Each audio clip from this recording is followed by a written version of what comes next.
tarde, confraternização, para poder Pois conversar, é, né? isso a gente vai ficar devendo. Mas eu vi essa semana agora, não me lembro qual foi exatamente, acho que até foi na revista Conjur, uma universidade ali dizendo que estava com matrículas abertas para mestrado e doutorado com aula EAD? online. Estamos ao vivo, doutor. Tá bom.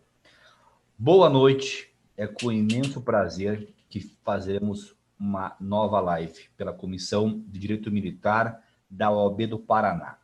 Hoje a Comissão de Direito Militar do Paraná tem a honra de ter o desembargador Amilcar e o Dr. Jorge César de Assis.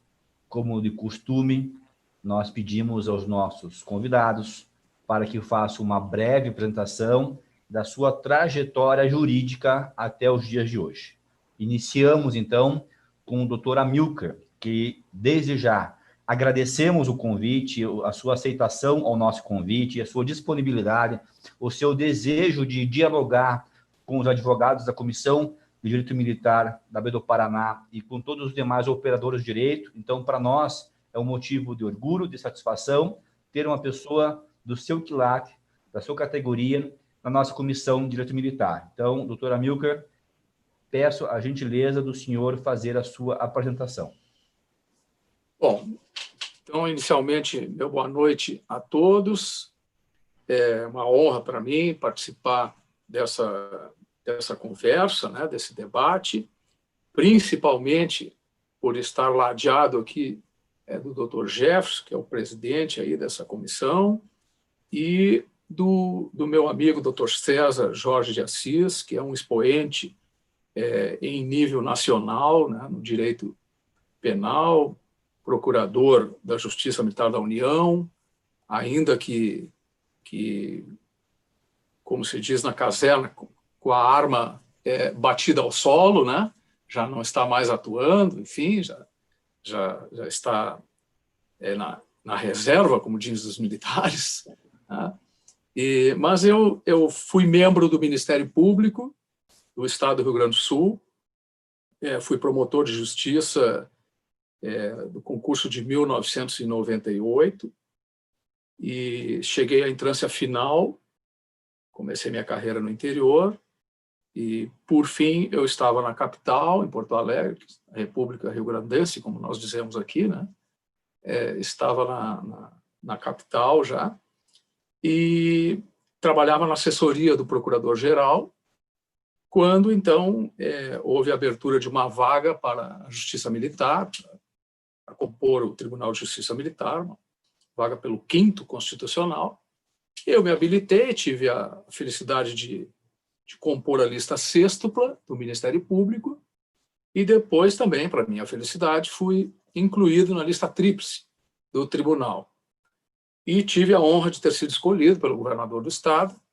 Tomei posse em 2015, em janeiro de 2015, mais precisamente no dia 16. Completei esse ano 5 anos de magistratura, né? E atuo, como nós não temos Câmara, né? Nós atuamos diretamente no Pleno, um tribunal pequeno, com 7 membros, sendo um dos quais o presidente do tribunal. Então, atuamos diretamente no plenário. Nos últimos 2 anos eu fui o corregedor geral e agora cuido só dos meus processos aqui, né? Estou fora da administração e estamos aí com esta pandemia, né? Falávamos há pouco, fora do ar aqui, fazendo sessões virtuais, sessões por videoconferência, porque a Justiça Militar não pode parar, né? Então, temos despachado o processo, tudo de forma virtual. Então, mais ou menos assim, rapidamente, né?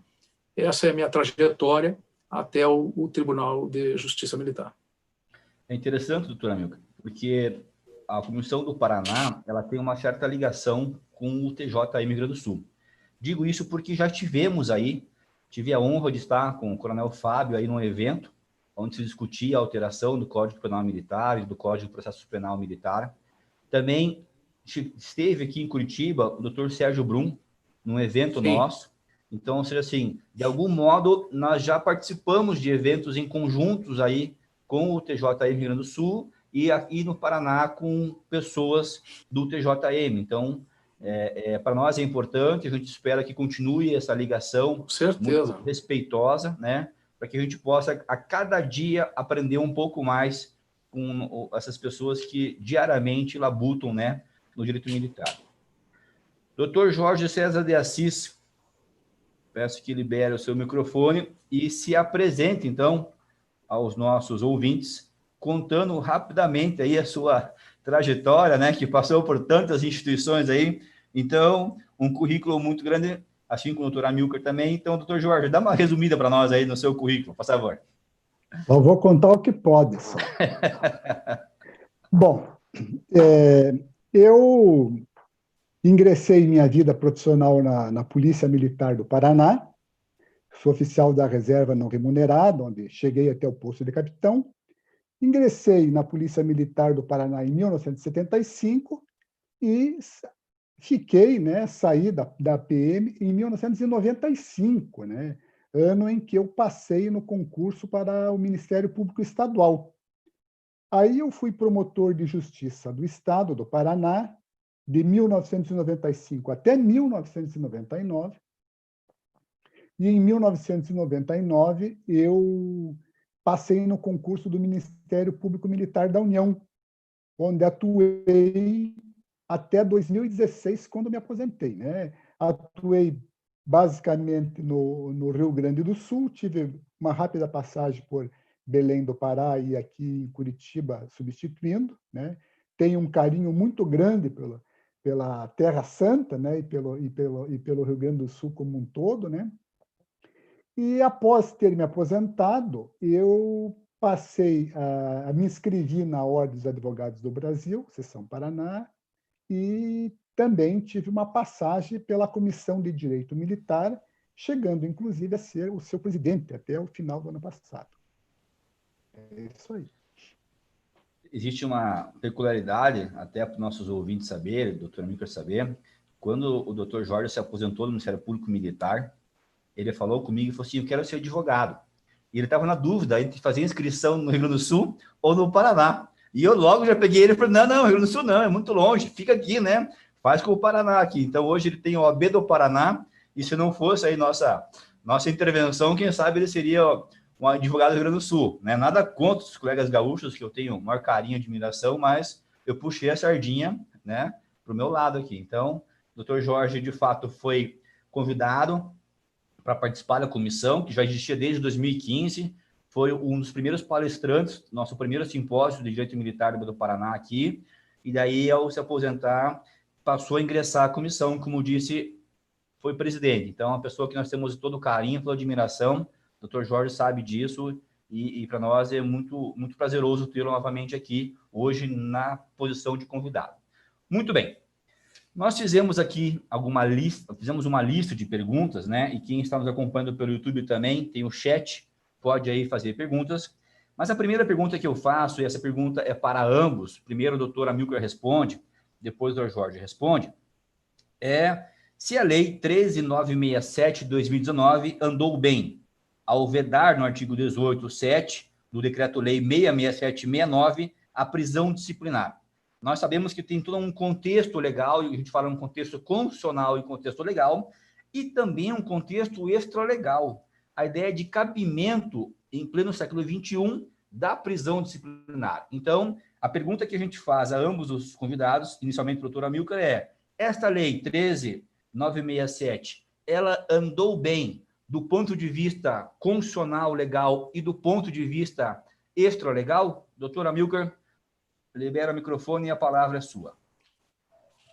Bueno, no meu entender, eu acho que ela andou bem. Eu sei que a posição, esta minha posição, ela é uma posição minoritária, mas o que acontece com esta lei, né? Ela, basicamente, ela disse o seguinte, ela modificou, a Lei 13.967, ela modificou o decreto, o artigo 18 do decreto 667 de 69. E ela traz no artigo 2º essa modificação e diz assim: as polícias militares, os corpos de bombeiros, serão regidos por código de ética e disciplina. Se nós verificarmos os estatutos das polícias militares, e tanto o estatuto dos militares federais, nós vamos ver que os estatutos já falam em ética, em disciplina. Então, me parece que a mudança, código disciplinar, o regulamento disciplinar para código de ética e disciplina, acho que não é aí que está o problema, né? Me parece até que isso é uma forma, digamos assim, mais atualizada de verificar a disciplina e o atendimento à disciplina. Então, ali diz que vai ser aprovado por lei estadual ou federal, aí tem um pequeno chavão ali, que na verdade não é lei federal, né? Seria lei distrital, porque é para o Distrito Federal, e diz o seguinte, que vai atender os seguintes princípios: dignidade da pessoa humana, legalidade, presunção de inocência, devido processo legal, contraditório, ampla defesa, razoabilidade e proporcionalidade. E aqui, sim, o grande toque, né, a grande pedra de toque aqui, que diz assim: vedação de medida privativa e restritiva de liberdade. E depois, o artigo 3º, que dá um prazo de 12 meses para que os estados regulamentem a lei. Então, esta norma, ela vem sendo atacada. Eu vou tentar resumir aqui, até porque o tempo não é muito grande, mas ela vem sendo atacada e contra ela vem sendo dito que ela está infringindo, digamos assim, a Constituição Federal materialmente e formalmente.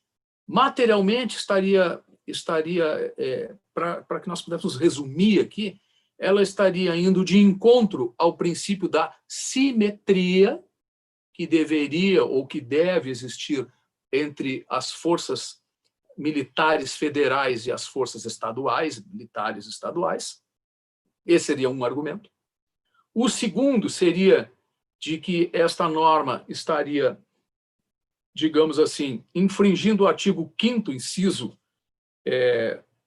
51 da Constituição, 61 da Constituição Federal, que fala lá que ninguém pode ser preso senão em flagrante delito ou por ordem escrita e fundamentada da autoridade judicial competente, exceto nas situações de crime militar propriamente dito e nas questões disciplinares.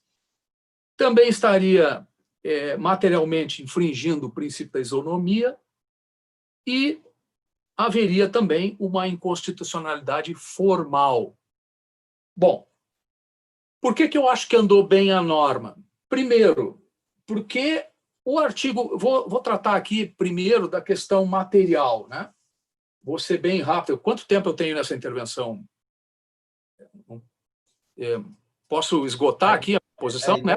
A ideia é assim, que vai surgir outras questões também. Ah, sim. Questão, né? Muito bem. Então, eu vou ser rápido aqui.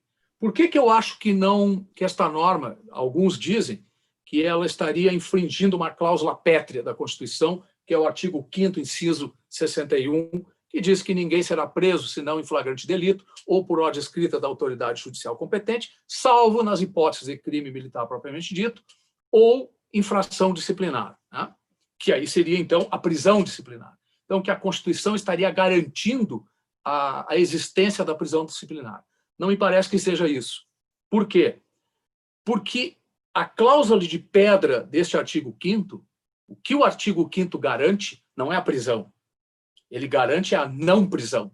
O que é de pedra nessa cláusula aí é a não prisão. Tanto que a regra geral diz: ninguém será preso, senão em flagrante delito ou por ordem escrita e fundamentada da autoridade judicial competente. Se nós olharmos, doutor Jefferson, as constituições passadas pretéritas do Brasil, nós vamos verificar que esta ordem ela era uma ordem escrita de autoridade. E com a Constituição Federal de 88, ela passou a ser uma ordem escrita e fundamentada de autoridade judicial. Então, houve uma mudança muito grande aí. E o que é de pedra nesta cláusula, né, é a não prisão. O que este princípio, que esta garantia, para ser mais técnico, ela defende na Constituição é a não prisão. A prisão é a regra. A prisão é a exceção, e a exceção não pode ser de pedra. A cláusula pétrea aí é a não prisão. Tá? Então, na minha opinião.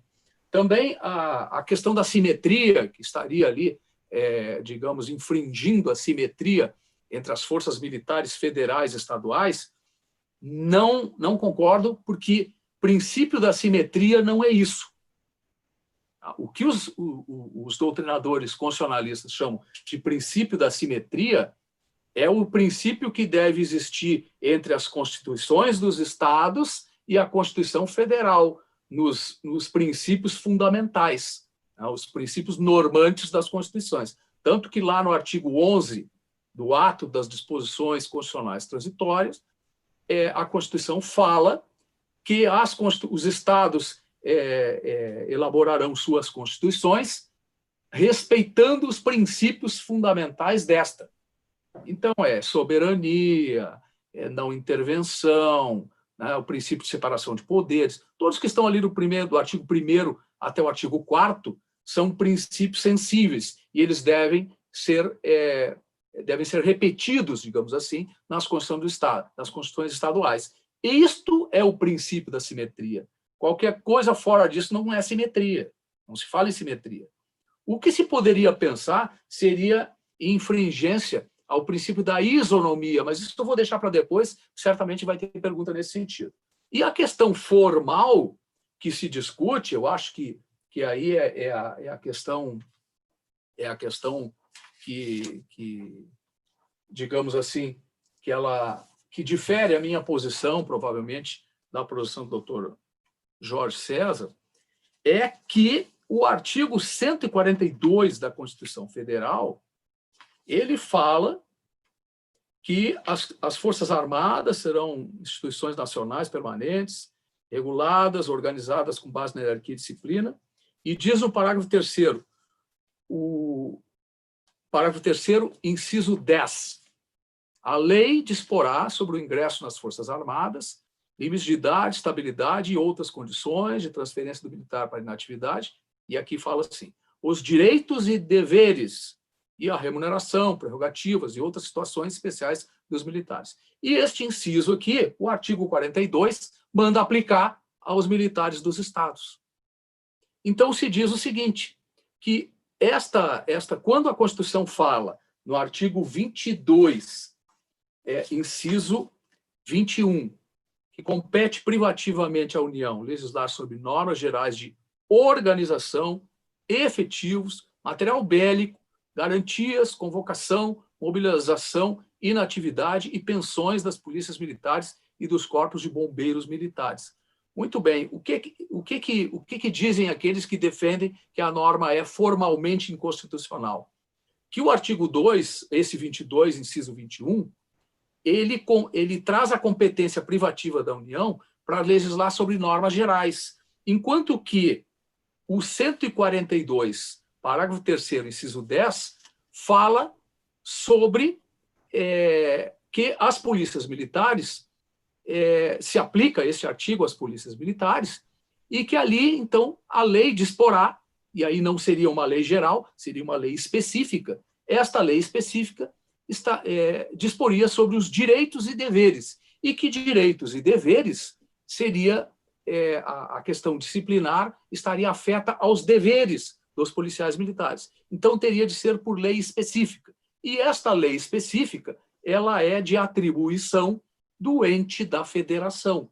Então, que o ente da federação é que teria a competência para regular a questão da disciplina e da hierarquia. Bom, eu não concordo com esta tese e digo por quê. Porque se nós pegarmos o Decreto-Lei 667, porque ele é a norma geral, tá? Então, se nós formos lá no Decreto-Lei 667, este decreto que foi modificado pela novel Lei 13.967, nós vamos ver que esse decreto, entre outras coisas, ele traz ali no artigo 18, esta modificação, mas a redação anterior dele dizia assim: as polícias militares serão regidas por regulamento disciplinar, redigido à semelhança do regulamento disciplinar do Exército e adaptado às condições especiais de cada corporação. Mesmo pela regra da redação anterior do artigo 18, não havia a necessidade de que o regulamento disciplinar das polícias militares fosse uma cópia do regulamento disciplinar do Exército, mesmo na redação anterior. Dizem mais aqueles que defendem a inconstitucionalidade formal, que esses princípios que foram elencados na novel redação do artigo 18, dignidade da pessoa humana, legalidade, presunção de inocência, devido processo legal, contraditória e ampla defesa, razoabilidade, todos são princípios. E que a vedação da medida privativa e restritiva de liberdade não seria princípio, seria uma regra. Ora, não me parece que seja assim, porque vedação de medida privativa e restritiva de liberdade diz respeito ao direito fundamental à liberdade, que é um princípio. Apenas está especificando o princípio de direito à liberdade, no meu entendimento. E veja mais, quem defende que a questão dos direitos e deveres deveria ser por uma norma estadual, esqueceu de ler, por exemplo, o artigo 22 do mesmo Decreto-Lei 667, que foi agora modificado pela Lei 13.954, de 2019.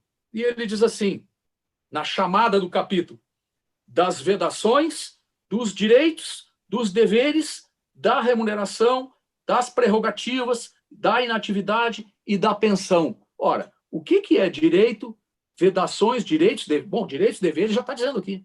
Direitos, deveres, remuneração, prerrogativas, inatividade e pensão. De que trata isso? Não trata da instituição polícia militar, trata do servidor policial militar. Quando se fala em pensão aqui, não é da instituição que eu estou falando. Então, aqueles que defendem que a norma geral ela só se aplicaria à instituição polícia militar e que a norma específica do Estado é que traria a questão relativa aos deveres e direitos dos servidores militares estaduais, não é isso que o Decreto-Lei 667 fala. Ele traz aqui remuneração, ele traz prerrogativas, ele traz inatividade e ele traz pensão.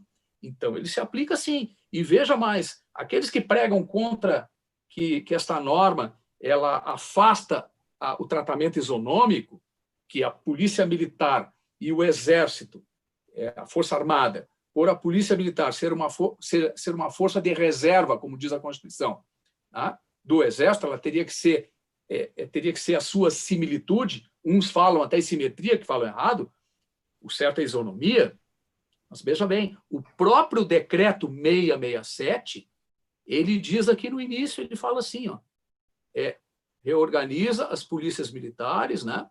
E forças auxiliares serão organizadas na forma desse decreto. Então, ele trata da organização das polícias militares. Por quê? Porque quando o ente federativo quer estabelecer critérios que sejam uniformes a todas as polícias militares, ele faz através da norma geral. Quando ele quer que determinados assuntos sejam específicos, ele, então, remete para a lei estadual. Mas vejam aqui, que o próprio decreto fala que as polícias, ele trata dos postos e graduações das polícias militares. Quer dizer, então, ele fala aqui que os postos e graduações serão similares àqueles do Exército, mas deixa a possibilidade de que a lei específica não regule os postos exatamente como ipsis literis do Exército. Tanto é que a Brigada Militar, aqui no estado do Rio Grande do Sul, não tem o posto de segundo-tenente, não tem o posto de aspirante, não tem o aspirante oficial, não tem o subtenente, não tem o cabo. Tá? Ela foi organizada de forma diferente. Por quê? Porque o próprio Decreto-Lei 667 assim permite. Né? Ele dá esta brecha aqui. Por quê?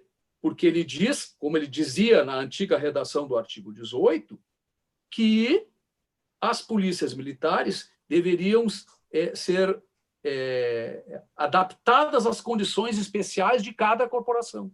Então, o decreto permite que os postos não sejam exatamente os mesmos. Pode ter a supressão, como houve aqui no Rio Grande do Sul, a supressão do segundo-tenente, não existe mais. O aspirante, não existe mais.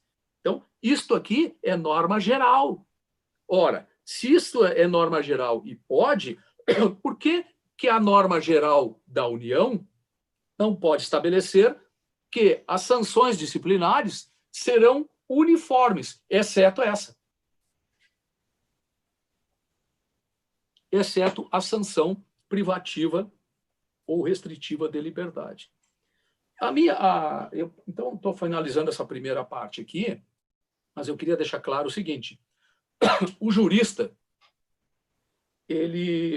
o locus de se discutir a conveniência, a oportunidade, as questões morais ou as questões econômicas, esse locus é o Congresso. Ao jurista cabe analisar o seguinte: se me perguntarem particularmente, bom, você acha que a prisão disciplinar ela deveria ser extinta? Eu vou lhe ser sincero e vou dizer, eu acho que não. Mas a minha análise não é de conveniência e oportunidade. A minha análise é jurídica. A análise que eu estou fazendo é assim como está a lei, assim como ela foi posta, assim como ela foi aprovada, ela permite a prisão? No meu sentir, não. No meu sentir, não permite mais. Tá? A meu ver, não permite mais. Agora, se seria conveniente ou não, bom, isso é uma outra discussão que me parece que não cabe ao jurista fazê-lo. Mas eu diria o seguinte: a Polícia Militar de Minas Gerais, por exemplo, ela já não tem a prisão disciplinar desde 2002. E nós não temos notícia de que a Polícia Militar de Minas Gerais seja uma polícia militar indisciplinada. Exatamente. Pelo contrário, né? As notícias que nós temos é exatamente ao contrário. Né? No Rio Grande do Sul, Dr. Jefferson, nós tivemos, de 2002 até 2004, um período de 2 anos e meio, mais ou menos, em que o regulamento disciplinar da Brigada Militar não deixou de prever a prisão disciplinar. Tinha lá uma pena de suspensão. Vigorou esse regulamento por 2 anos e meio, 2 anos e um pouquinho ali, quase 2 anos e meio, ou um pouquinho mais de 2 anos, foi por ali.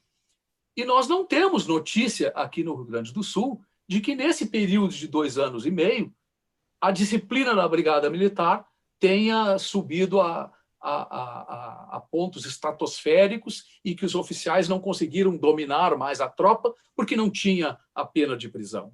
Não existe isso. Essa estatística não existe. A Brigada Militar sempre foi uma polícia extremamente disciplinada. Então, para mim, a primeira intervenção, eu faço essas considerações.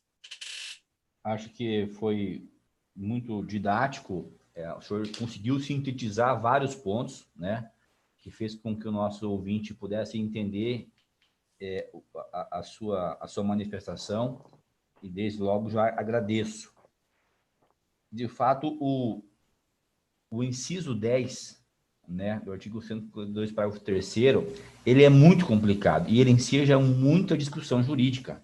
Nós vemos as discussões ao nível do Supremo Tribunal Federal, aqui ao interpretar a palavra direitos e deveres, né? O que é isto? O que está nela? O que não está nela? Né? O que deve ser a nível federal? O que deve ser a nível estadual? Então, existem inúmeras discussões por entendermos, né, de que, de algum modo, ele é genérico e isso possibilita tudo e, ao mesmo tempo, ele pode dizer nada, né? Então, sempre será um grande problema e até eu penso que, no futuro, deveria ter uma emenda constitucional explicando melhor esse inciso 10º aí, para deixar as coisas mais claras possíveis e evitar um grande número de ações, né, e essa insegurança jurídica. Mas o senhor, acredito que pontuou bem, e este é o ponto que eu acho que deve ser a divergência do Dr. Jorge, que ele vai explicar agora, que é a questão, efetivamente, né, do contexto do que diz o inciso 10. Então, Dr. Jorge, o senhor está com a palavra, faça a sua síntese, a sua explicação aí sobre isso, né? A Lei 13.967, ela andou bem, né, ao vedar a prisão disciplinar, isso do ponto de vista legal, constitucional e legal, e do ponto de vista extralegal. Se tem cabimento, em pleno 2020, nós termos hoje a prisão disciplinar prevista nas normatizações dos quartéis. Bom, eu vou iniciar dizendo, né, que, primeiramente, eu nunca via a prisão disciplinar como uma coisa, uma barbárie, antidemocrática, etc. Eu nunca vi isso, né? Sempre achei que ela era e é possível de existir. Tanto que o Pacto de San José, né, da Costa Rica, prevê essa possibilidade, porque ele diz que pode haver essa prisão desde que prevista na Constituição e nas leis, está lá no artigo 7º do Pacto. Então, nesse aspecto, eu não vi. Agora, é possível extinguir a prisão disciplinar? Eu acredito que sim, né? Vai depender de cada ente federativo, né? E aí já vou dizendo que entendo que a lei ela é inconstitucional sobre o seu aspecto formal, né? Porque os estados brasileiros eles têm autonomia e exatamente o artigo 142, lá no parágrafo 3º, no inciso 10, que é remetido para o parágrafo 1º do 42, né? Essa lei específica, esses direitos e deveres, eles fazem parte, no meu entender, ressalvado entendimentos contrários, exatamente dos regulamentos ou dos códigos disciplinares, como desejarem dizer. Então, para mim, ela é o legislador federal não poderia impor aos estados, né, essa obrigação de, num período de 12 meses, se adequar àquilo que se entendeu necessário. E já vou dizendo desde já que, por exemplo, a União não conseguiu até agora, por desinteresse, sei lá o quê, fazer um regulamento único para as Forças Armadas, como existe, por exemplo, na Espanha, né? E aí vai querer fazer, ou vai determinar que se faça um regulamento único para todos os estados dentro de um prazo específico? Eu acho que não. Bom, também digo que concordo com o doutor Amilcar na questão do artigo 5º, né? Eu não vejo essa inconstitucionalidade como uma violação, porque realmente eu acho que quem defende isso é uma visão extremamente equivocada, né? O doutor Amilcar aí foi feliz, porque o artigo 5º ele defende a liberdade, né?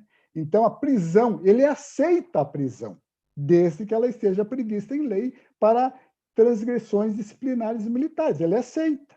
Ou seja, se a norma constitucional ela aceita a prisão desde que ela esteja prevista, é evidente que se pode concluir com tranquilidade que, se ela não estiver prevista, ela não vai estar ferindo uma garantia que visa, antes de tudo, proteger a liberdade. Então, aí nós estamos de acordo. Por outro lado, discordo dessa ênfase que é dada ao Decreto-Lei 667. Né? Começo lembrando que o Decreto-Lei 667 ele é fruto de um período que vigia no Brasil o AI-5, né? Onde houve uma supressão enorme de direitos, né? Dos direitos fundamentais, inclusive. Então, uma lei, um decreto-lei, no caso, que é uma lei, né? Que tem aí mais de 50 anos de idade, ele tem que ser visto hoje tendo por norte o nosso sistema constitucional vigente.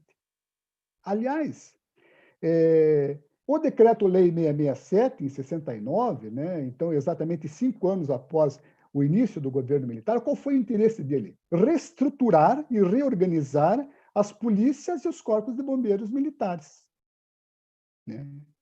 Essa tentativa de reorganizar, ela não foi a primeira. Aliás, foi a terceira. A primeira vez que se pretendeu reorganizar as polícias militares, e naquela época os bombeiros militares eram grandes comandos da polícia militar, eles faziam parte da polícia militar, foi em 1936, com a Lei Federal 192, né? Porque a Polícia Militar ela entrou no texto constitucional na Constituição de 34. Depois do regime militar, em 1967, teve o segundo, o Decreto-Lei 317, também visou essa reestruturação, né? Então, vejo que, na realidade, em momentos conturbados da vida do país, o governo federal, né, nada mais fez do que o quê? Controlar as forças estaduais, principalmente porque o Brasil tem um passado todo histórico aí em termos de revoluções, né, no qual as forças estaduais elas tiveram sempre uma grande participação. Então, eu vejo, para mim, que esse Decreto-Lei 667, que aqui ele foi alterado porque se disse, né, quando esse projeto de lei ele foi aprovado em 2015, eu já apontei que entendia que ele padecia de inconstitucionalidade formal. Então, o artigo 22, inciso 21 da Constituição Federal, na sua redação original, esse artigo ele está dirigido para as polícias militares enquanto força auxiliar e reserva do Exército. Percebam que a polícia militar ela tem uma feição híbrida, né? Porque ela, ao mesmo tempo que ela é uma polícia de segurança pública, como existe em outros países, no Chile, na Espanha, em Portugal, na França, ela também é uma força reserva militar, né? Então, existe, né, inclusive pelo Decreto 667 e depois pela sua regulamentação, que foi em 1983, a possibilidade, inclusive, de convocação e mobilização das polícias militares. Então, esse artigo 22, inciso 21, artigo 22, inciso 21, ele estava dirigido para esta situação, né? Eu tive a oportunidade de fazer um estudo, algum tempo atrás, juntamente com estagiários lá da Procuradoria da Justiça Militar em Santa Maria, exatamente sobre a extensão dessa expressão, força auxiliar e reserva do Exército, né? E ela é força auxiliar e reserva nas questões de cunho militar, né? Em caso de convocação ou mobilização. Porque nas questões de segurança pública ela não é reserva de ninguém, ela é a titular. Então, houve, inclusive, pela PEC 103, foi alterada o artigo 22, né, inciso 21, para inserir ali inatividade e pensões de polícias militares, dos corpos de bombeiros militares, me parece também incabível naquele dispositivo, né? Até vejo com uma questão, inclusive, até de cunho, talvez até eleitoreiro, sei lá, né? Já que hoje existe as polícias militares elas são um campo político muito grande. Mas eu acho que não pode ser dessa forma. Se essa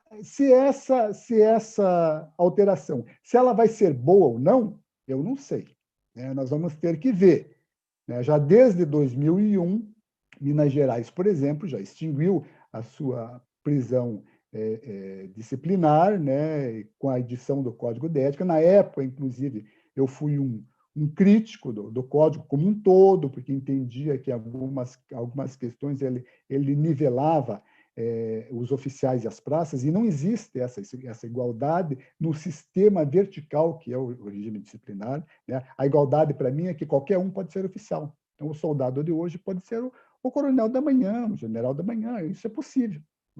Então,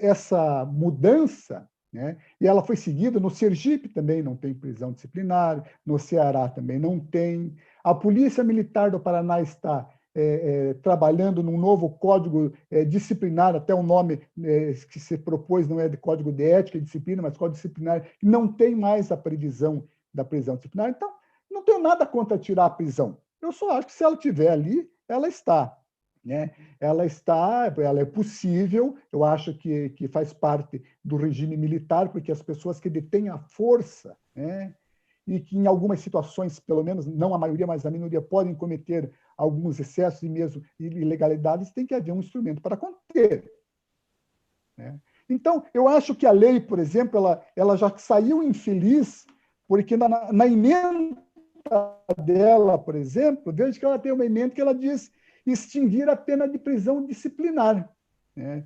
E aí, um olhar atento no artigo 2º da lei, ela diz o seguinte: impor o Conselho de Ética e Disciplina, etc., com a vedação da medida privativa e restritiva de liberdade, ou seja, não é só a prisão, né? É detenção, impedimento, qualquer tipo de medida, porque restritiva e privativa são coisas diferentes, em que pese serem semelhantes, e às vezes uma está contida na outra, mas eles não são iguais, né? O grande problema hoje, por exemplo, em São Paulo, por um parecer da PGE, eles não estão mais aplicando a prisão disciplinar, né?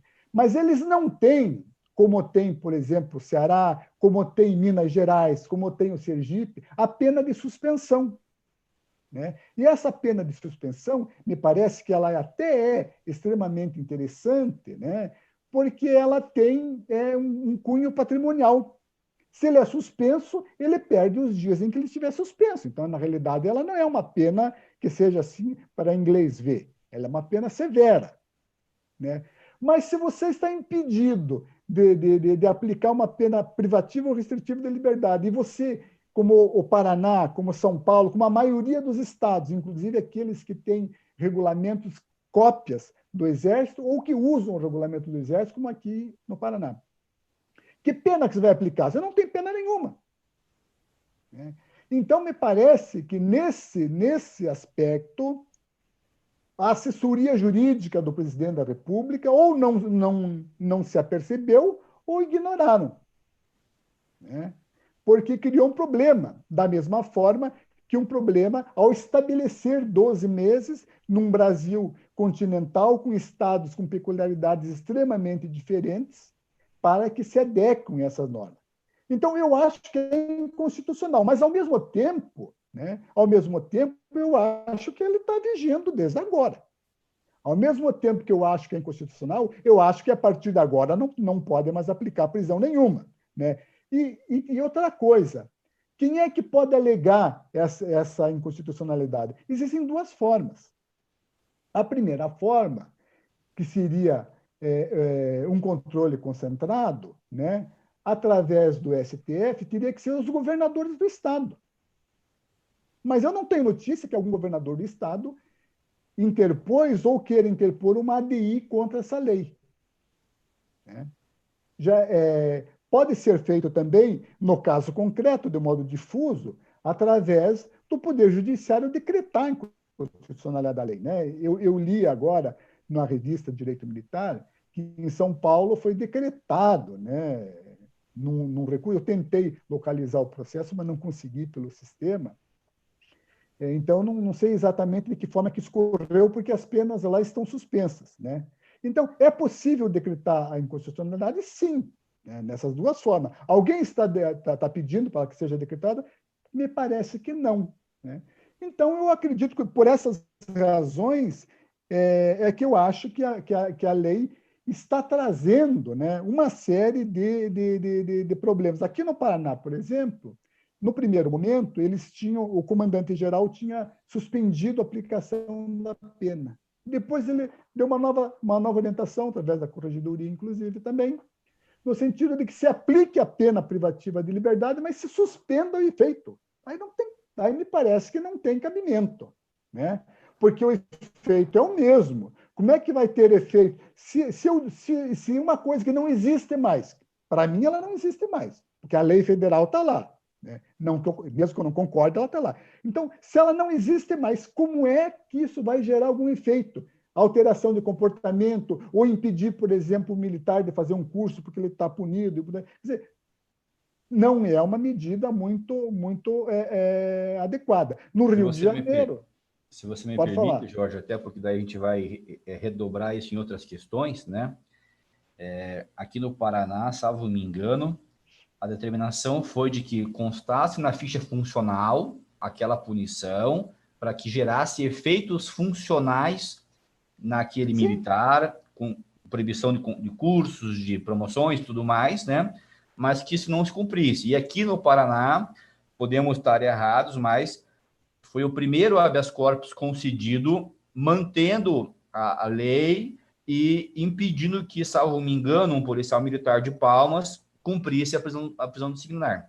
Então, assim, eu pediria só que, como o senhor já entrou em outros assuntos, como 12 meses e tudo mais, que o senhor concluísse a sua fala no sentido de ser ou não a questão constitucional, que o senhor já falou, para que a gente pudesse prosseguir nas demais questões que tem a ver com isonomia, que tem a ver com 12 meses e assim por diante. Bom, então, concluindo essa primeira parte, eu acho que ela é inconstitucional no seu aspecto formal, né? Acho que aquela questão de violação da cláusula pétrea não tem cabimento, né? Não se pode fazer uma afirmação nesse sentido. E acho que a lei ela tem vigência imediata. Então, até que ela seja interrompida o seu curso da forma prevista no ordenamento jurídico, ela está valendo. Então, para mim, ela está valendo e ninguém mais pode ser punido nem com pena privativa de liberdade e nem muito menos restritiva. Muito bem. Agradecemos ao doutor Jorge pela síntese. O tema, de fato, é polêmico, o tema, de fato, nos chama muita atenção. E aí eu queria fazer perguntas agora, que elas vão ser pontuais para ambos, né? E que a gente, nas respostas, tratassem, de fato, da pergunta, pois no final nós vamos abrir para as considerações. Então, assim, doutor Amilcar, primeiramente, essa questão da isonomia que o senhor falou, né? De se aplicar apenas aos militares estaduais e do Distrito Federal e não se aplicar aos agentes das Forças Armadas, né? O que o senhor poderia falar sobre isso que está na lei? Bom, com relação à isonomia, aqueles que defendem a inconstitucionalidade material dizem que esta lei quebra uma isonomia de tratamento, porque os militares dos estados deveriam ter o mesmo tratamento dos militares federais. Bom, aí nós vamos entrar novamente na questão do decreto 667, que é uma norma geral, tá? É uma norma geral que organiza as polícias e agora, com a emenda constitucional 105, ele trata, inclusive, de direitos, de deveres e de outras garantias. Por quê? Porque eu entendo que aquilo que o legislador federal quer que seja igual para todas as polícias, ele diz no decreto. Aquilo que ele entende que possa ser diferente, ele também diz no decreto. Veja bem, tá? Por que eu acho que não há ferimento de isonomia? Porque o decreto, primeiro que o decreto trata das polícias militares. O decreto, então, diz lá no artigo 8º que os postos e graduações serão aqueles que ele estabelece ali, mas lá pelas tantas ele diz assim, os estados e territórios e Distrito Federal poderão, se convier às respectivas polícias militares, suprimir, letra B, suprimir na escala hierárquica um ou mais postos ou graduações das previsões, das graduações previstas dos postos e graduações previstas nesse artigo. Subdividir a graduação de soldados em classes, até o máximo de 3. Ora, então, o decreto é que estabelece esta quebra de isonomia. Quando ele quer dizer que aqui haverá isonomia, ele diz. Quando ele quer dizer que aqui não haverá isonomia, ele também diz. Então, é o decreto como norma geral que fala da isonomia.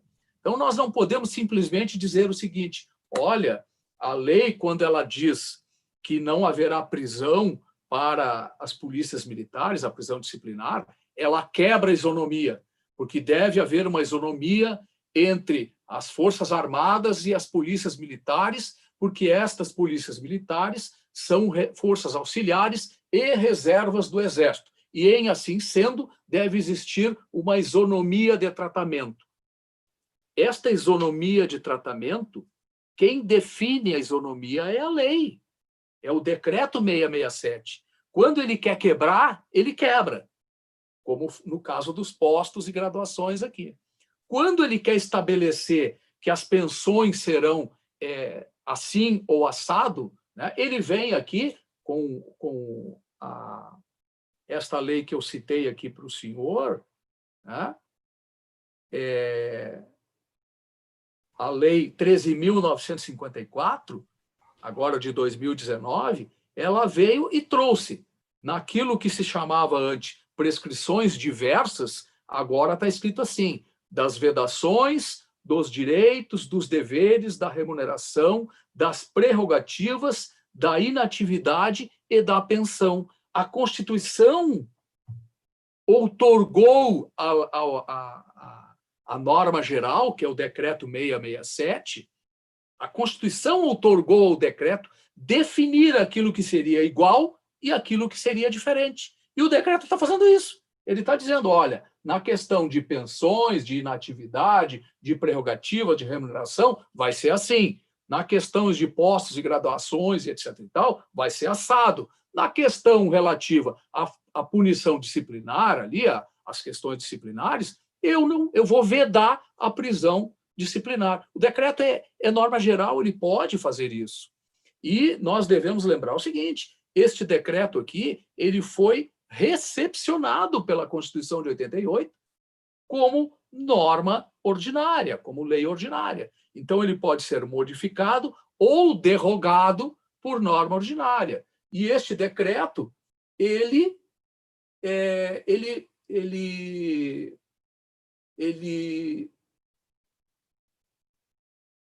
revogou o decreto número 317 de 67. Quer dizer, agora o que vale, na verdade, é o decreto 667. É ele que traz a organização das polícias. Então, este decreto ele está autorizado pela Constituição a estabelecer pequenas diferenciações entre as polícias militares e o Exército Nacional,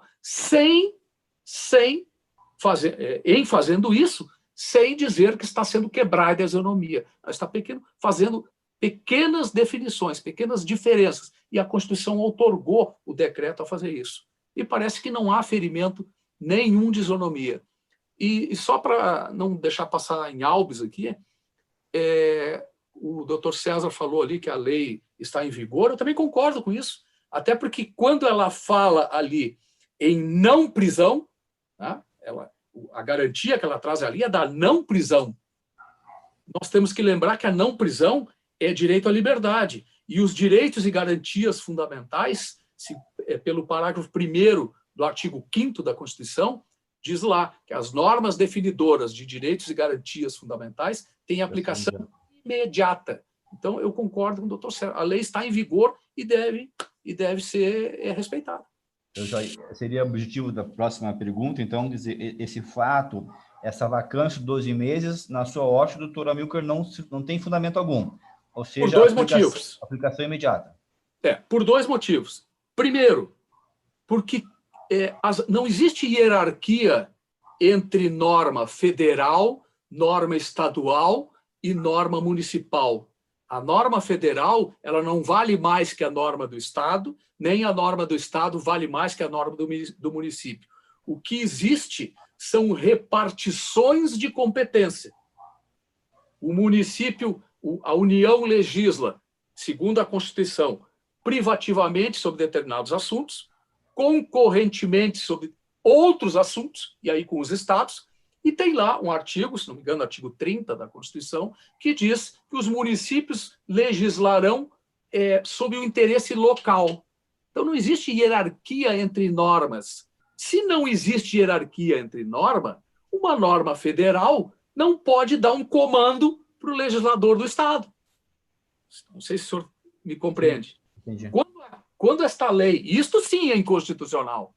Então, no artigo 2º aqui, quando a lei diz assim, eu vou pegar o texto aqui, se o senhor me permite, quando a lei diz assim, os estados e o Distrito Federal têm o prazo de 12 meses para regulamentar e implementar esta lei. Isso é inconstitucional, porque não pode uma lei ordinária da União fazer determinação para um estado da federação. Não existe hierarquia entre as normas. Poderia, se fosse a Constituição Federal. fosse uma emenda à Constituição, bom, aí nós temos legislação da União, legislação estadual e legislação municipal. Aí o Constituinte vai dizer, olha, o Estado tem tantos dias para fazer isso, a União tem tantos dias para fazer aquilo, o município tem tantos dias para implementar tal política. Agora, não pode uma norma federal da União dar comando para o legislador do Estado, se ela não pode. Isso é inconstitucional. Isso aqui, sim. Isso aqui ofende a repartição de competência. Como eu disse, não existe hierarquia entre as normas federal, estadual e municipal. O que existe é uma repartição de competências. Então, ela tem aplicação imediata e ponto. Artigo 5º, parágrafo 1º da Constituição Federal. As normas definidoras de direitos e garantias fundamentais têm aplicação imediata. Entendi. Doutor Jorge, então, a gente encaminha a pergunta ao senhor aí. Essa questão da isonomia, né, ou alguns falam em simetria entre polícias militares e forças armadas, né? E a questão também dos 12 meses. Fica à vontade já, 12 meses o senhor já adiantou um pouquinho, mas fica à vontade, então, para também ter considerações sobre as duas. Na realidade, essa questão de isonomia, eu acho que ela é assim, vamos dizer, ela é restrita, assim, sabe? Eu até concordo com muitas coisas que o doutor Amilcar falou, né? Ela é restrita. E eu vejo que você pode falar em isonomia naquelas questões eminentemente militares, né? Porque nós não podemos esquecer que as polícias militares são responsáveis pela segurança pública, pela preservação da ordem pública, né? Então, não há como se querer estabelecer uma isonomia de caráter militar numa atividade que é essencialmente civil, como é a segurança pública, né? Então, eu vejo que essa isonomia ela pode ter, ela tem importância quando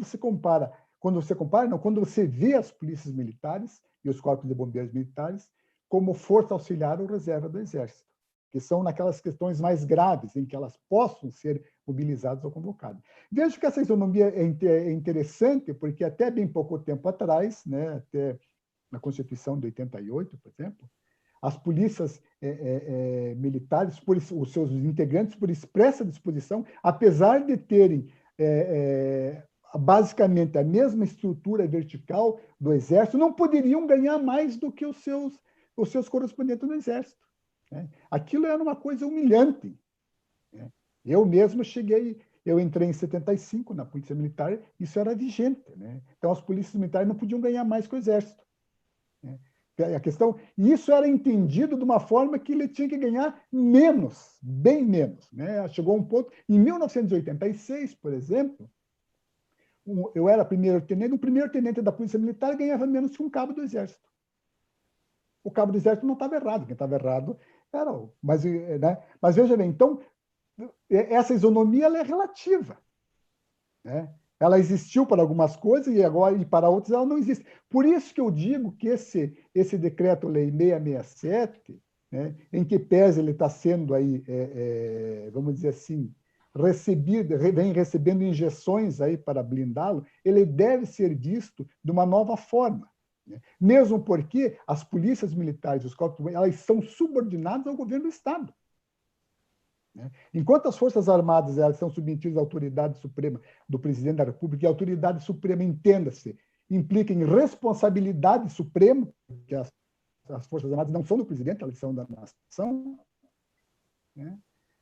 As polícias militares estão na mesma relação com os governadores do Estado. Então, essa isonomia, eu acho que ela não tem motivo assim para... Não vejo tanta discussão em relação à lei, né? Então, não vejo ferimento de isonomia, né? Não vejo porque, na realidade, esse tratamento idêntico, né, isonômico, praticamente ele nunca existiu, né? Então, eu acho que não tem. Qualquer outra... Quanto à aplicação dos 12 meses, a vacância dos 12 meses. A aplicação dos 12 meses, né? Claro, eu entendo que ele, aí nesse caso, ele está interferindo na autonomia do Estado, mas o grande problema não é esse, porque a lei é de vigência imediata. O problema é que é impedido de aplicar penas privativas e restritivas de liberdade, e não tendo outras penas para substituir, aí aquela corporação vai ficar, me parece, numa situação difícil, né? parece. Eu não sei também, teria que ver aí, na realidade, como que as corporações estão sentindo isso. Certo.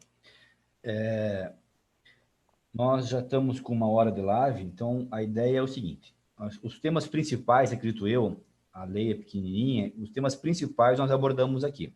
Então eu vou passar agora a palavra à doutora Milka, para que faça as considerações sobre aquilo que eventualmente não foi tratado na nossa live de agora e que acha que é importante, ou para fazer alguma referência mais firme sobre algum ponto. Então, doutora Milka, eu peço que o senhor faça suas considerações finais aí. A palavra é sua. Bom, eu acho que nós, a rigor aqui, nós tratamos praticamente de todos os temas mais sensíveis, né, que podem ser abordados. Eu acho que tem um argumento que é muito interessante, que não foi trazido, né, a essa discussão ainda, e que, a mim, me parece assim, ser um argumento muito razoável, que é preciso ter, digamos assim, uma argumentação muito forte para superá-lo, que é a questão de que as polícias militares, a Constituição fala, lá no 144, parágrafo 6º, se eu não estou equivocado, que elas são subordinadas aos governadores. Então, o contrário de subordinação é a insubordinação.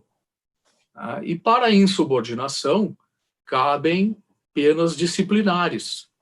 Eu não estou falando aqui de crime de insubordinação, não é isso. Estou falando daquela questão relativa exatamente à subordinação, que cabem as medidas disciplinares. Então, se nós entendermos que o decreto pode, assim como eu entendo, pode afastar a pena disciplinar, surgiria a questão, bom, mas então nós estamos tirando do governador a possibilidade de definir a pena disciplinar para uma eventual não cumprimento da disciplina. E ele é o comandante supremo da Polícia Militar. Então, em matéria disciplinar, este argumento é de que, na matéria disciplinar, quem deveria definir quais seriam as penas disciplinares seria efetivamente o comandante supremo daquela força, que seria o governador do Estado. E parece que a possibilidade de superar este argumento seria exatamente na ideia do decreto-lei de estabelecer uma norma geral a ser cumprida por todas as polícias militares. Como disse o doutor César muito bem, essa isonomia não existe, senão as polícias teriam, todas elas, que ganhar exatamente a mesma coisa. E elas não recebem, umas ganham mais, outras ganham menos, enfim. Algumas até ganham mais do que o próprio Exército Nacional, em termos de remuneração. Então, me parece que esse seria um argumento bastante razoável, assim, que é preciso um esforço argumentativo muito grande para superá-lo. Mas eu acho que, em termos assim, de século XXI, principalmente por ser a polícia militar uma polícia que lida com a sociedade, que lida com a criminalidade, que lida com direitos humanos, que tem que ter uma formação em direitos humanos. Nós, ainda nessa quadra da história, temos de estabelecer uma prisão disciplinar para o militar. Eu confesso assim, não vejo uma necessidade disso, tanto que eu já falei lá no início que nós tivemos episódios aí com outras polícias, e temos a Polícia de Minas, o doutor Jorge trouxe o exemplo da Polícia de Pernambuco, se não me engano, que não tem a prisão disciplinar, e nem por isso a Polícia de Minas, principalmente, se tem notícia de que haja insubordinações sérias, até porque se houver uma insubordinação, cabe crime, né? Cabe o crime de insubordinação, que é mais do que uma sanção disciplinar. Eu acho que, no meu sentir, assim, a lei andou bem, e é uma norma que vai ter que ser, ou os governadores ingressam com uma ação direta, como falou o doutor Jorge, né? Eles são parte legitimada pelo artigo 103 da Constituição, são legitimados a propor ação direta de inconstitucionalidade, ou os tribunais poderão fazê-lo no controle difuso, ali no artigo 97, respeitando a cláusula fumbente, né, que é a reserva de plenário. Eu sei que em São Paulo houve uma decisão já que afastou a aplicação desta lei e manteve a antiga prisão, manteve a prisão disciplinar, né, no estado de São Paulo. E o Rio Grande do Sul, agora na semana que vem, também vota seus processos. Eu já encaminhei o meu voto, que é no sentido de que eu estou proferindo aqui, mas a tendência, eu imagino, que seja por derrubar a lei, né? Creio que o Tribunal de Justiça Militar do Rio Grande do Sul, pelo menos a tendência que eu estou vendo, assim, né? Ninguém me falou nada, todo mundo está quieto, né? Todo mundo guardando seu voto para a hora H, mas eu vejo uma certa tendência, doutor César, de que a lei vai ser derrubada e vai ser declarada a inconstitucionalidade pelo controle difuso, né? Imagino que deva ir neste caminho. Já antecipo que imagino que seria voto vencido. Era isso, doutor, assim, agradecendo o convite, né? E nos colocando sempre à disposição aqui para temas que envolvam o direito militar e que sirvam para o crescimento dos advogados que labutam na matéria, né? Porque é sempre bom a gente aprender. Não vá pensar o senhor que uma live dessa a gente vem aqui para ensinar, não, pelo contrário, a gente vem mais para aprender do que qualquer outra coisa, né? As discussões são muito importantes, porque é no debate realmente que a gente assimila, que a gente cresce, que a gente pesquisa, enfim, eu me sinto muito confortado e muito feliz por participar desse encontro, ladeado pelo doutor Jorge César, aí, que é um expoente na área. Se acontecer isso, doutor Amilcar, se efetivamente o TJM tomar uma posição de cancelar a lei aí nós vamos recorrer à Comissão de Direito Militar do Rio Grande do Sul aí, para que, né, ingresse com todos os recursos possíveis aí, né, e a gente consiga reverter essa situação. Brincadeiras à parte, nós temos o maior respeito, né, aos integrantes lá, mas de fato, esse tema é polêmico, né, esse tema exige muito estudo, muita fundamentação e, de algum modo, gera tudo isso. Doutor Jorge, as suas considerações finais aí, por favor. Bom, primeiramente dizer que realmente foi uma oportunidade, inclusive, da gente aprender, né? Como o desembargador Amilcar disse muito bem, né? E até me esclareceu em alguns pontos, fez com que eu possa até melhorar aqui o meu entendimento em algumas questões, principalmente na questão do artigo 5º, da isonomia e assim por diante, né? Então, assim, como considerações finais, até mesmo para dar uma visão, eu queria dizer o seguinte: essa questão da extinção de prisão disciplinar, ela não é uma questão brasileira, né? Essa é uma questão hoje, uma tendência mundial, né? Então, ela tem, por exemplo, uma grande incidência na Europa, né? Até na Convenção Europeia dos Direitos do Homem, né? Existe essa previsão até de afastamento, que os estados que aderiram a ela afastem a prisão disciplinar militar, né? Basicamente, ela existe em todos os exércitos. Portugal, por exemplo, e aqui eu cito um autor, o Vitor Chaveiro, né? Ele nos informa que, na sua tese de mestrado, na sua monografia de mestrado, que Portugal aderiu à convenção, mas fez uma ressalva para manter a prisão dos militares, né? Mas veja que interessante, a Guarda Nacional Republicana, que é uma polícia militar, a Polícia Militar Portuguesa, desde 1999 ela não tem mais a prisão disciplinar, né? E essa prisão disciplinar, ela existe em outros modelos igual ao nosso, como, por exemplo, na Guarda Civil Espanhola, que apesar do nome Guarda Civil, ela é uma polícia militar, e nos Carabineiros do Chile, que foi onde eu fui aprofundar um pouco a minha pesquisa, né? Então, e ali, além de ter a prisão, né, no caso, arresto, né, eles têm também as penas de suspensão, eles têm as duas, né? Ou perda de haveres, ou seja, além da constrição da liberdade para aqueles policiais militares, vamos dizer assim, existe também a possibilidade da pena pecuniária, né?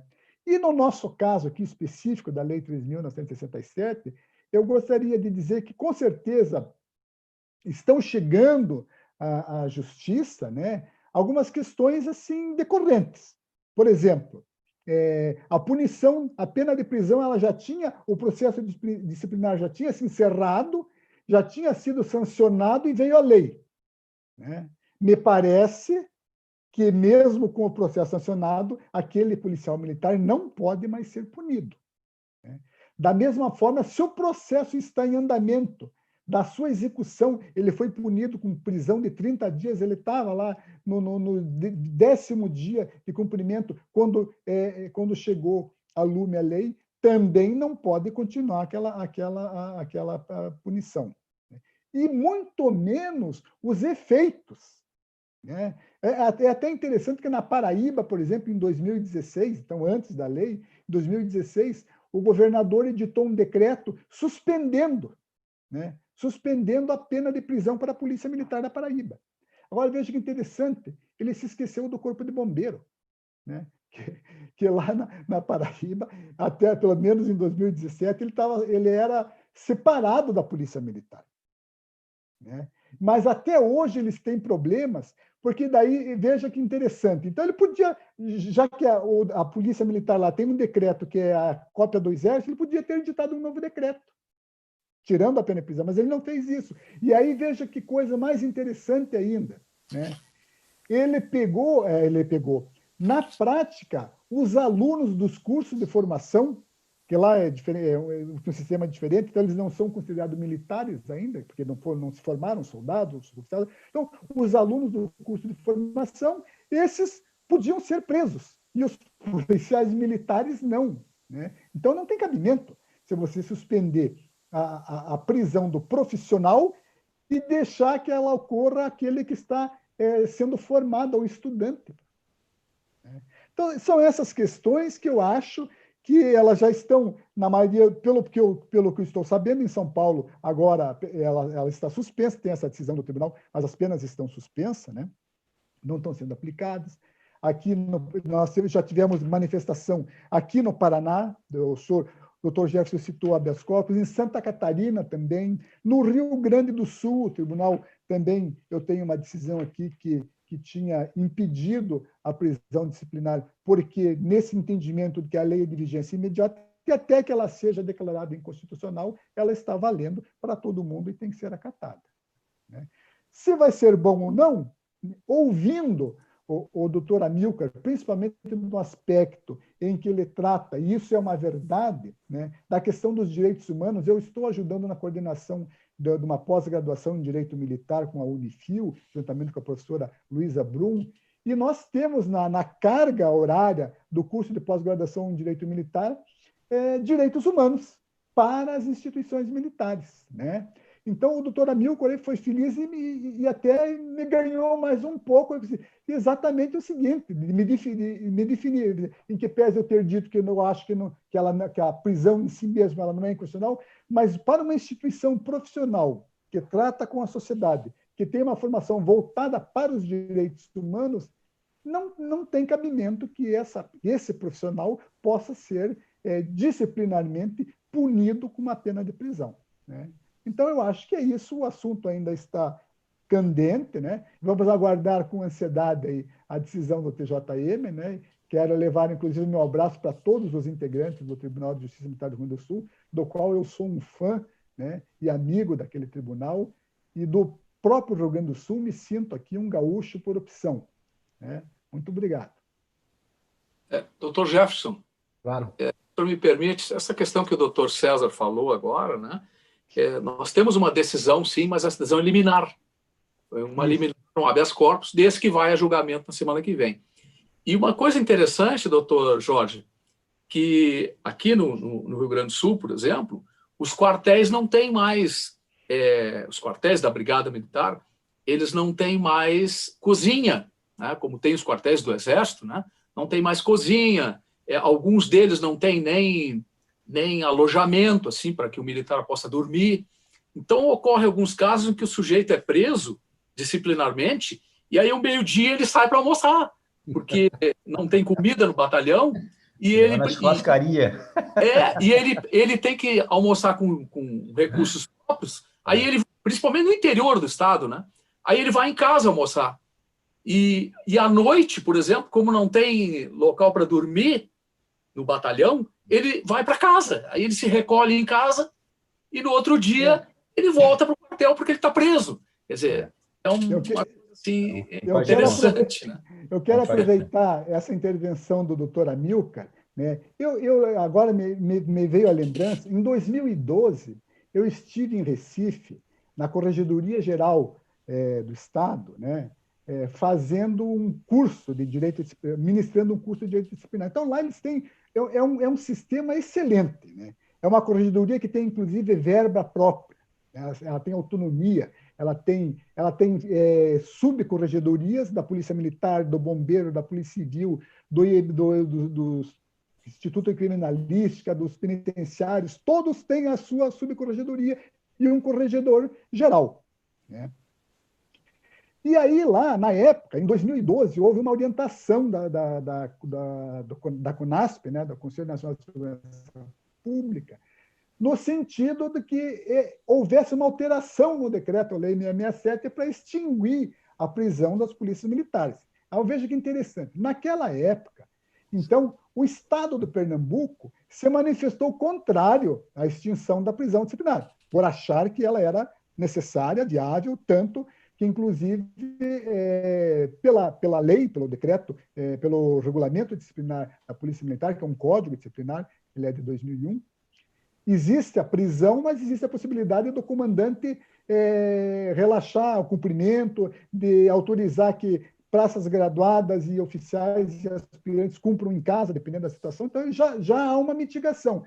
Mas o que me chamou mais atenção naquela época, numa atividade de grupo, depois de um debate, e foi muito valioso, porque eu aproveitei aquilo, inclusive, para poder colocar no meu livro, no curso de Direito Disciplinar, aquelas conclusões, é que o grande problema que eles tinham para prender alguém naquela época é exatamente isso que o doutor Amilcar está falando. Os quartéis não tinham rancho, não tinham mais lugar para prender ninguém, e nem não tinham como alimentar aquele preso, né? Mas dava vale-refeição. Dava vale-refeição. Quando eu estava na Polícia Militar, era diferente. Hoje tem aplicativo, tudo, hoje tem iFood, chama a comida por telefone. Então, isso parece assim, a gente até, veja que essa intervenção do doutor Amilcar e do doutor Jorge, ela até dá um ar assim mais leve, a gente até brinca, mas é uma coisa séria. Então, como é que você pode pretender impor uma sanção se você não tem como cumpri-la de forma eficaz, né? Os meios, né? Então, eu acredito que nós temos que evoluir mais ainda nessa questão, principalmente em relação às polícias militares. Mas assim, gostaria aqui de agradecer profundamente, né, doutor Amilcar, desde nossa primeira live já foi um parceiro na divulgação, fez questão de botar no stories dele lá. Então fica o nosso respeito, nossa admiração à sua pessoa e ao seu profissional, doutor Amilcar, né? E a gente espera que, passando essa pandemia aí, para frente a gente possa ter um evento aqui em Curitiba, pessoalmente, com a sua presença, tá certo? Então, fica aí, transmita aos seus colegas o nosso carinho, né? Hoje, quer queira, quer não, é o terceiro evento que a gente faz aí ligado com o TJM no Rio Grande do Sul, tá? Ao doutor Jorge, da mesma forma, aí, sempre atarefado com muitas coisas, livros e obras e tudo mais. Não esqueça do meu livro aí, corrija meu artigo aí. Então, doutor Jorge também destinou seu tempo aí para poder participar com a gente. É uma pessoa do nosso carinho, né? Foi nosso presidente aí até há pouco tempo atrás. Da mesma forma, a gente agradece. O tema, com toda certeza, será objeto de tantas outras discussões. Quero deixar muito claro aqui ao nosso ouvinte, que tanto o doutor Jorge quanto o doutor Amilcar tem artigo publicado sobre o tema, então vale a pena procurar na internet e fazer a leitura do artigo do Dr. Jorge, do artigo do Dr. Amilcar, né, para aprofundar aí academicamente essa questão aí. Então, eu quero aqui, em nome da Comissão de Direito Militar da OAB do Paraná, agradecer aos membros da comissão que diariamente lutam para que eventos como esse possam acontecer e de algum modo, fazer o debate jurídico nesse período de pandemia. Agradecer a ESA, que dá todo o suporte aí, através da Ana, que está conosco aqui participando, que dá essa condição de a gente fazer esses eventos, a própria diretoria e presidência da Ordem, ao setor de comissões, ao setor de eventos, né? A todas as comissões de direito militar do Brasil todo que nos assistem e participam conosco, nosso agradecimento, para que a gente sempre possa ter aí a advocacia sendo respeitada, as suas prerrogativas sempre sendo mantidas. Então, desejo a todos uma boa noite e uma grata satisfação aí de poder participar desta live, que, sem dúvida, foi muito importante. Os comentários que tem aqui no YouTube, aqui no chat, aqui, são de que a live foi muito importante e foi muito boa. Então, agradecendo ao doutor Amilcar mais uma vez, doutor Jorge, desejo uma boa noite aí e uma ótima semana. Um abraço virtual aí para todos aí.